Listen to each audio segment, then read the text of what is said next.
संजय ने कहा, हे राजन, पांडव पुत्रों द्वारा सेना की व्यूह रचना देखकर राजा दुर्योधन अपने गुरु के पास गया और उनसे ये शब्द कहे। तात्पर्य क्या है? धृतराष्ट्र जन्म से ही अंधा था। दुर्भाग्यवश वह आध्यात्मिक दृष्टि से भी वंचित था। वह यह भी जानता था कि उसी के समान उसके पुत्र भी धर्म के मामले में अंधे हैं और उसे विश्वास था कि वे पांडवों के साथ कभी भी समझौता नहीं कर पाएंगे, क्योंकि पांचों पांडव जन्म से ही पवित्र थे। फिर भी उसे तीर्थ स्थान के प्रभाव के विषय में संदेह था। इसीलिए संजय युद्ध भूमि की स्थिति के विषय में उसके प्रश्न के मंतव्य को समझ गया। अतः वह निराश राजा को प्रोत्साहित करना चाह रहा था। उसने उसे विश्वास दिलाया कि उसके पुत्र पवित्र स्थान के प्रभाव में आकर किसी प्रकार का समझौता करने नहीं जा रहे हैं। उसने राजा को बताया कि उसका पुत्र दुर्योधन पांडवों की सेना को देखकर तुरंत अपने सेनापति द्रोणाचार्य को वास्तविक स्थिति से अवगत कराने गया।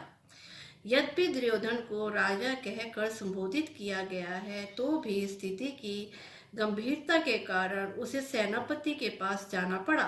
अतएव दुर्योधन राजनीतिज्ञ बनने के लिए स्वतः उपयुक्त था, किंतु जब उसने पांडवों की व्यूह रचना देखी तो उसका यह कूटनीतिज्ञ व्यवहार उसके भय को छिपा ना पाया।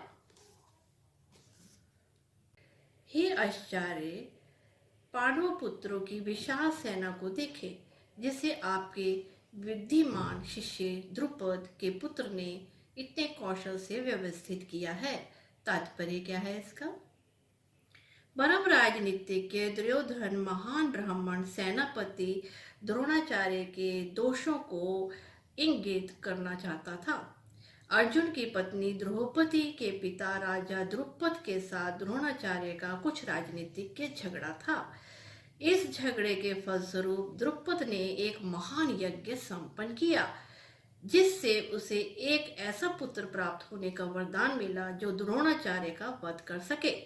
द्रोणाचार्य इसे भली भांति जानता था, किंतु जब द्रुपद का पुत्र धृष्टद्युम्न युद्ध शिक्षा के लिए उनको सौंपा गया तो द्रोणाचार्य को उसे अपने सारे सैनिक रहस्य प्रदान करने में कोई झिझक नहीं हुई। अब धृष्टद्युम्न कुरुक्षेत्र की युद्ध भूमि में पांडवों का पक्ष ले रहा था और उसने द्रोणाचार्य से जो कला सीखी थी उसी के आधार पर उसने यह व्यूह रचना की थी। दुर्योधन ने द्रोणाचार्य की इस दुर्बलता की ओर इंगित किया, जिसमें वह युद्ध में सजग रहे और समझौता न करे। इसके द्वारा वह द्रोणाचार्य को यह भी बताना चाह रहा था कि कहीं वह अपने प्रिय शिष्य पांडवों के प्रति युद्ध में उदारता न दिखा बैठे। विशेष रूप से अर्जुन इसका अत्यंत प्रिय और तेजस्वी शिष्य था। दुर्योधन ने यह भी चेतावनी दी कि युद्ध में इस प्रकार की उदारता से हार हो सकती है।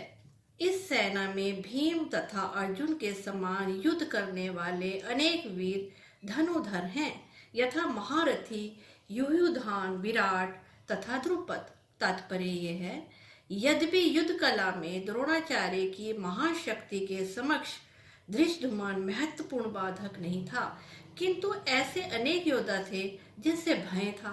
दुर्योधन इन्हें विजय पथ में अत्यंत बाधक बताता है, क्योंकि इसमें से प्रत्येक योद्धा भीम तथा अर्जुन के समान दुर्जय था।